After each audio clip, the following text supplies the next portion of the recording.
Hello hi అందరు బాగున్నారా? నేను మీ భవాన్ని. చూపించేది కొర్రలు. ఇది చాలా ఉపయోగపడుతుంది. చాలామంది ఈ రోజుల్లో షుగర్ వల్ల చాలా బాధలు పడుతున్నారు. ఆ షుగర్ ఎలా నియంత్రించుకోవాలో తెలియక చాలా వరకు ఇబ్బంది పడుతూ ఉన్నారు. అలాంటి వాళ్ళు కొర్రల్ని ఒక వారానికి 3 సార్లు తీసుకుంటే కొర్ర జావ కానీ కొర్రల్ని కానీ అలా వాడడం వల్ల షుగర్ని మనం నియంత్రించుకోవచ్చు.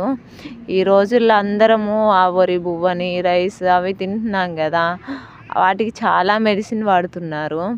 అప్పట్లో మన జేజే వాళ్ళు ఈ వరి బియ్యం అంటే వాళ్ళకి తెలియదు. వాళ్ళు కొర్రలు సామలు రాగులు అవి ఎక్కువ వాడడం వల్ల వాళ్ళ షుగర్ కానీ ఏమనేది వాళ్ళకి అనేది రాలేదు. అందువల్ల మనం కూడా మన హెల్త్ అనేది కాపాడుకుందాం. చిరుధాన్యాలను వాడుకుంటూ మన హెల్త్ని కాపాడుకుందాం. ఎందుకంటే ఆరోగ్యంగా ఉంటేనే కదా మనం రేపటి పౌరులకు కూడా ఏదైనా విషయం చెప్పడానికైనా హెల్త్